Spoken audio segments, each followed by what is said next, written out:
What's up, guys, and welcome to the weekly Q&A. Real quick before questions, we need to give a shout out to 3 new patrons who joined this past week, Chad Hoppin and Dan Ritter at the Jedi Master level, and I happen to know Chad Hoppin is also Ted Comet, who's always in our live stream, so thank you guys for your support, and Blake Roberts, who joined at the Jedi Council level. All 3 of you, thank you so much for your support on Patreon and here. It means so much to us.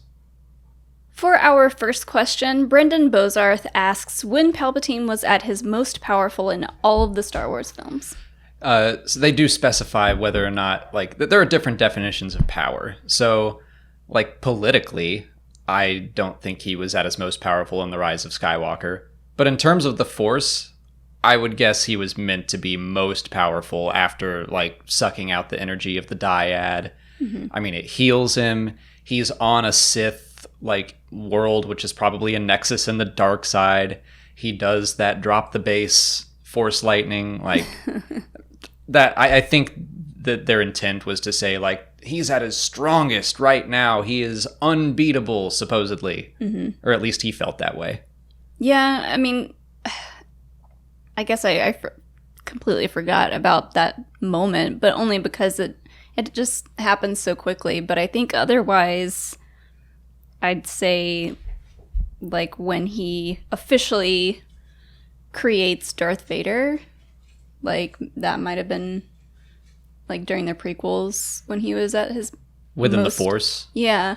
I mean, I think that kind of makes sense. He'd just beaten Yoda. He had just defeated all the Jedi, basically.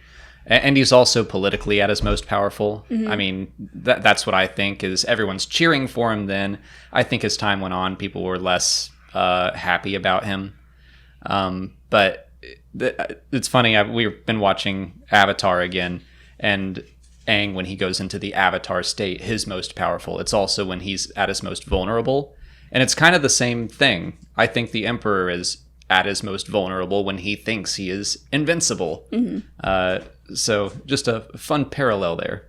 Elijah Prusa wants to know if the new Darth Vader comic could show us more about the Sith Wayfinder. That's an interesting thought. So last week we talked about General Pride and could we see him in the Empire? And we do know that the Darth Vader comic is supposed to tie in with The Rise of Skywalker in some ways. And I think that would be another good one, seeing maybe when Palpatine gave him the Wayfinder and for what purpose, where he put it in his castle before it was ruined. Yeah, I think there's definitely potential for that to be one of those ties into The Rise of Skywalker. I forgot the question. Elliot Gammons asks, if 2 people switched bodies, but only one of them was Force sensitive, which body would have the Force after the body swap? So let's say you were Force sensitive and I wasn't, and then we Freaky Friday'd, and your head was in my body and my consciousness was in your body. Who would be Force sensitive then? Mm-hmm. I think your head, your consciousness in my body would be Force sensitive, and I would not. That's my interpretation. Interesting. So what about midichlorians? Well, thank you for bringing that up. I see the Force as a mental thing. Midichlorians are the way the Darth Plagueis book explains it in Legends, which is something I really like, is that midichlorians gather around a person who is strong in the Force. They do help communicate the Force or the will of the Force to whoever they are inside. But I don't see them as the cause for Force sensitivity. I think basically if my consciousness were in your Force sensitive body, I would have your midichlorians, but they wouldn't do anything for me. But I mean, that's just how I choose to view the Force. I think of it more as a mental state of mind. Yeah. It's not biological. It's not hereditary. I agree. I think whoever is Force sensitive, whatever body that their mind is in, would probably be able to use it. They may not be very good at it, or, they may have to adjust a little bit. But yeah, if you take midichlorians out of the equation, which I'm sure a lot of people wouldn't want to, but yeah, that makes more sense. It just kind of dawned on me, in The Rise of Skywalker, the novelization, it talks about how Palpatine was trying to like clone himself, and none of the clones were force sensitive. So it's like he is biologically the same, still not force sensitive. So it's more about like who he was, his experiences that made him who he was. This makes me think of, there's a Clone Wars episode where a changeling becomes a Jedi. Yeah, Jocasta Nu. Yeah. And is able to use the Force. No. No? No, she uses a lightsaber.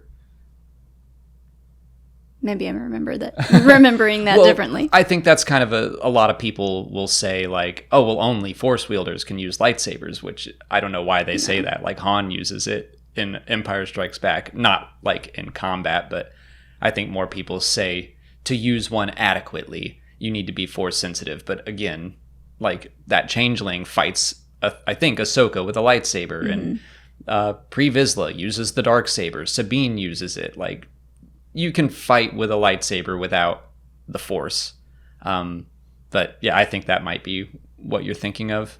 Or maybe I'm remembering it wrong. Maybe she does use the Force, but I don't recall that. I think either way, they don't really say either way in that episode. It could be that the changeling just didn't choose to try to use it. I just don't see that being a thing. They didn't say, oh, well, I can't use the Force, but did he know how to fight with a lightsaber? It's just a melee weapon. Like, I don't know, everyone sometimes will put so much importance on the Force and a lightsaber. I'm like, it's just a sword. Yeah, if you have the Force, you can use it better, but you don't need the Force. But no, I 100% don't think a changeling could just change into a Jedi and use the Force. Sorry. My feelings aren't hurt. It's an interesting thought. Mr. J.D. Rice wants to know, if Jedi want to get a double-bladed lightsaber, do they have to break their kyber crystal in half like Cal, or go back to Ilum? Well, you can't go back to Ilum. Well, not anymore. But at the time. Well, first, I don't think that breaking a kyber crystal is a good thing. I mean, Cal was very distraught when it happened in Fallen Order, so I do not see that as someone being like, I could really use a double-bladed lightsaber and like snap it in half. It can work, as seen in the game, but I think more likely it is you go and you get another kyber crystal. Ahsoka did say she went back to Ilum to get her second kyber crystal, but also it's like, that's not the only way to get a kyber crystal. I mean, even Jedi Temple Challenges is showing us a new way that some Jedi would get their lightsabers. So there's more than one way to do things. It's just that Ilum was the one that got focused on in the Clone Wars.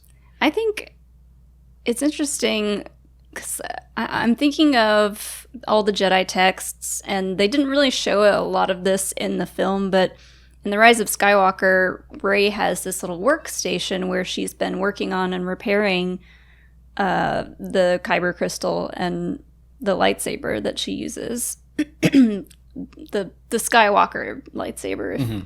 I don't know what it's called anymore. The hero's lightsaber is what they've called it a million things. It's all makes sense to just call it the Skywalker saber now. But I wonder if in those texts there is a way to like gently make two crystals out of one. Well, I mean, I think that's exactly what happens with Cal's. Yeah. It snaps. It was a clean break, and he was able to use it for two ends of a double-bladed lightsaber. And I think there's a way to just straight repair it. But in the novelization, it talks about, like, she originally was planning to make that hinged double-bladed lightsaber. So maybe she was going to not repair the kyber crystal and just use it as two separate parts. But which would have been cool. Well, it's interesting that Jedi tend to not have double-bladed lightsabers because they're seen as more aggressive. And I mean, Pong Krell, who was he wound up being a dark sider. I don't know if he used the dark side of the Force so much as he was a bad guy. The Jedi Temple Guards, they use double-bladed lightsabers, but most of the time Jedi are seen with just single blades because they're more defensive than attack-based. Patron Jake asks what we know about the Jedi and their weakened connection to the Force as mentioned in Attack of the Clones. Yeah, they just kind of all of a sudden drop that, like, I think we should tell the Senate that our ability to use the Force is diminished. And I can't remember if that was in Revenge of the Sith or Attack of the Clones. But the Jedi are saying that their connection to the Force is weakening. I think that was just the rise of Palpatine, the rise of darkness, and like they couldn't see it even though it was right in front of their nose. Mm-hmm. That's what I've always read it as. Not to mention there's a Sith shrine underneath their temple that Palpatine knew about and was visiting, so maybe he was like enhancing that somehow. Yeah, I always pictured that Sith shrine just kind of like slowly eroding the Jedi's ability to not necessarily use the Force, but to like foresee the future and, you know, get as connected as they could be. And I wonder if like someone who got turned to the dark side, like the Inquisitors, the Grand Inquisitor was a Jedi Temple guard. He was in the temple all the time, and maybe there was like some dark energy that helped corrupt him. I don't know. He comes to work one day and he's like, feeling evil today. Bad today. I'm gonna not clock out for lunch. Ooh. That's it for patron questions. If you're a patron and you didn't see your question answered here, just head over to Patreon where we left you a written response. If you're not a patron, you can learn more by following the link in the description. Just $1 a month will get you access to extra Star Wars Explained content like audio commentaries for the films and for the Clone Wars. This week's episode is Prisoners, the end of the Gungan arc. But I also wanted to plug that tonight, or this evening at 5 p.m. Eastern Time, I'm going to be on the Dad's Garage Twitch channel talking about Star Wars because they have had a number of Star Wars related shows. Dad's Garage is a local Atlanta theater. We've both taken improv lessons there. When we were able to, we were going like every weekend, genuinely. It's my favorite place in the city, and it's their 25th anniversary, so they're celebrating by doing a 25-hour live stream. They're in the middle of it right now, so you can go and just watch the rest of the day if you want. I'm sure they're going to be doing hilarious things all day, and then I'm going to be on there talking about Star Wars with them at 5 p.m., and I would love it if you guys would come and watch. On to YouTube questions. Umbaga96 asks if the constant rumors about Star Wars projects ruins the experience for us. Not really, usually. I don't mind knowing what's coming, like what's coming down the pipeline, but I don't like hearing story details. So there's kind of a balance there. Yeah, I mean, there's no way to get around it, really, at this point, the rumors. Unless you just get completely off social media, which we can't do. Right. So people in our situation, it's hard to stay away from. I don't think it ruins the experience for me at all because, like, I know everything is just a rumor, and I know to think of it that way until Lucasfilm, StarWars.com, like, releases a statement or a video about it. Yeah. There is an element of, like, okay, if the Ahsoka rumors turn out to be true, and she has, like, this cool introduction, there will be an element of me going like, well, I wish I had known that or not known that until I saw it. Yeah. Like that's the thing. Casting stuff, especially when it's not announced, that's where I'm like, I wish people hadn't put that out into the world. It is exciting, but I mean, I'm so glad that we didn't know the Darksaber was going to be at the end of the series. I'm so glad we didn't know about Baby Yoda. Mm-hmm. So since casting often plays a role in the story itself, that is a little iffy for me, but hearing that, hey, there's a Star Wars Rebels sequel series on the horizon, like, I like knowing that, because Lucasfilm, I don't know, sometimes they announce things way too early, they then get canceled, and sometimes I think they hold things too close to the chest, where it's like, this is 100% happening, but we're not going to tell you yet. And I'm like, find a happier medium there. I'm trying to think of examples. Like, as much as I love Dark Gray, I think I would have preferred it not to be in the trailer or teasers or anything, because I think that would have been a really cool, like, OMG moment. That's a tough one for me because, yeah, that would have been cool, but it lasts all of 3 seconds. Yeah. And so putting it in the trailer, I'm like, yeah, it got us talking way more than it would have in the movie itself because it was pretty inconsequential, which bummed me out. Like, when they put it in the trailer, I remember me saying, like, I hope this means something. Yeah. I don't want it to be a quick vision, and that's what it was. But. Well, okay, so what about showing Vader in any of the Rogue One trailers? Do you think... I feel like I would have been... I would have preferred not knowing that he was going to be in it. Yeah, I can go either way on that, because it was like, yeah, it does make sense that he'd be in it, but it still would have been fun to just be like, ooh, will he, won't he? And then they pull up on Mustafar and you're like, oh, is this Mustafar? Mm-hmm. What's this castle? Like, yeah, it's tough. I mean, it's a case by case thing. Yeah.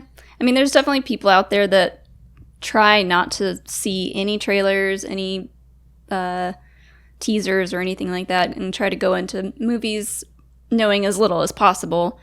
But again, that's just preference, and we can't really do that. Yeah. Well, like, I really enjoy the buildup of marketing and, like, seeing new images and trailers and stuff. Like, that's always exciting and helps build that hype. But yeah, sometimes they do let a little too much get away, and it can be frustrating, but I don't know what the answer is. It doesn't ruin my experience. Even, I think the one major thing I've been spoiled for in a movie is that Maul was in Solo.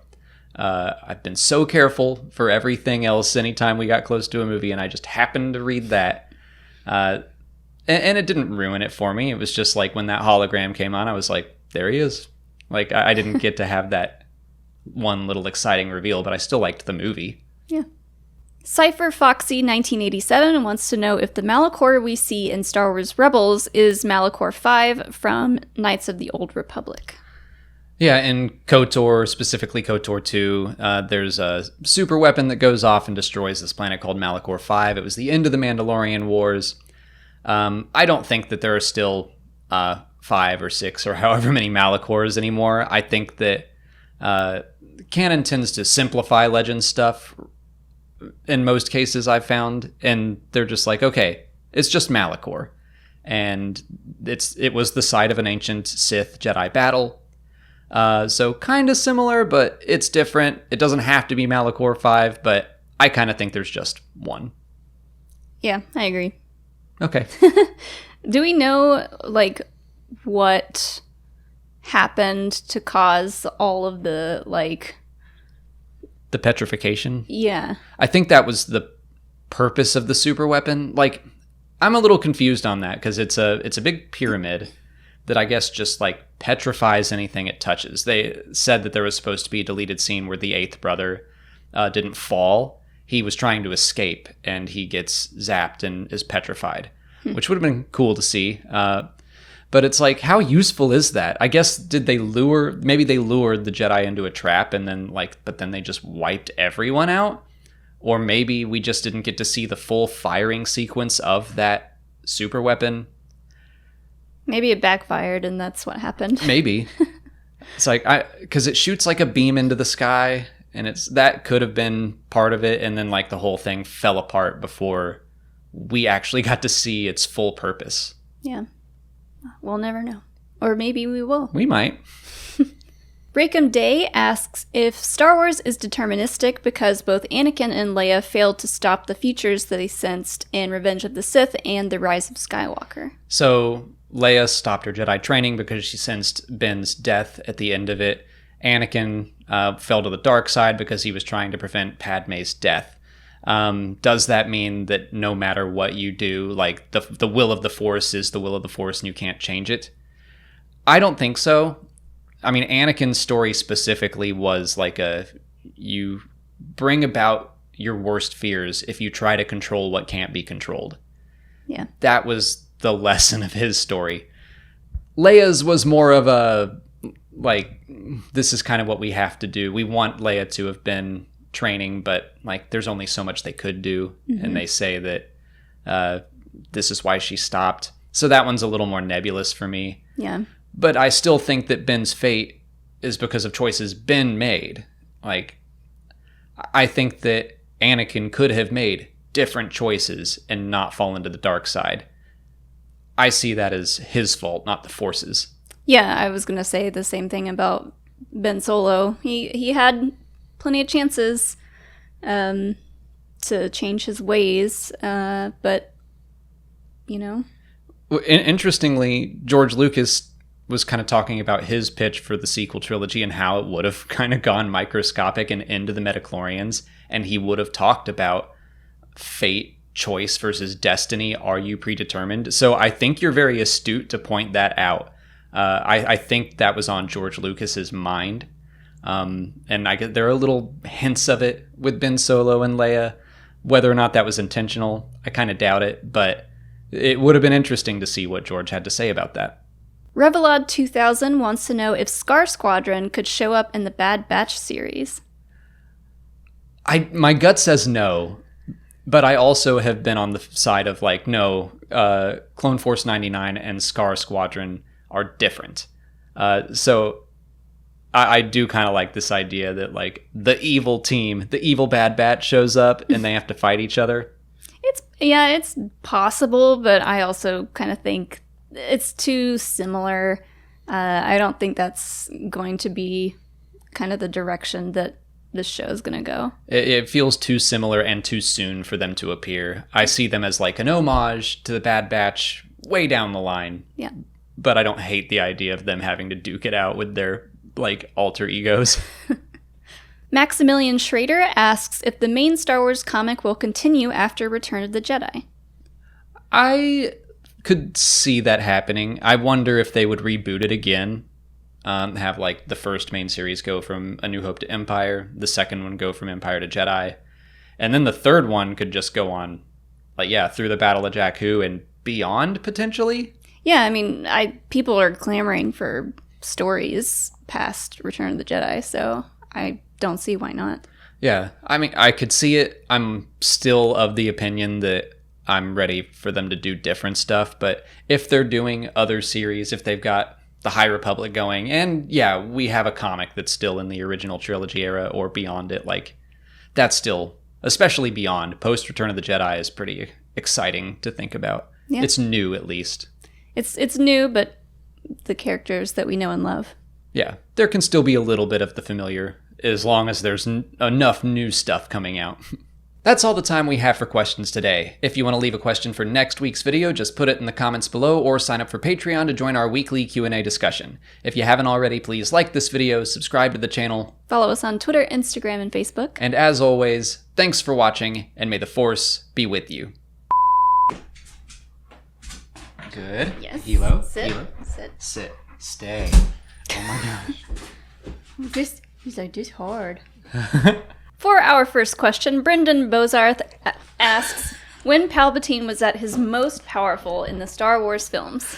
I thought this would solve things. He's been good. He was good. And then the second you started talking. For our first question, Brendan Bozarth asks, when Palpatine was at his most powerful in all the Star Wars films? We have Hilo up on a platform here. It seems to have soothed him compared to other weeks. But as for your question... Palpatine. Oh, I spoke too soon. It's just made him more powerful.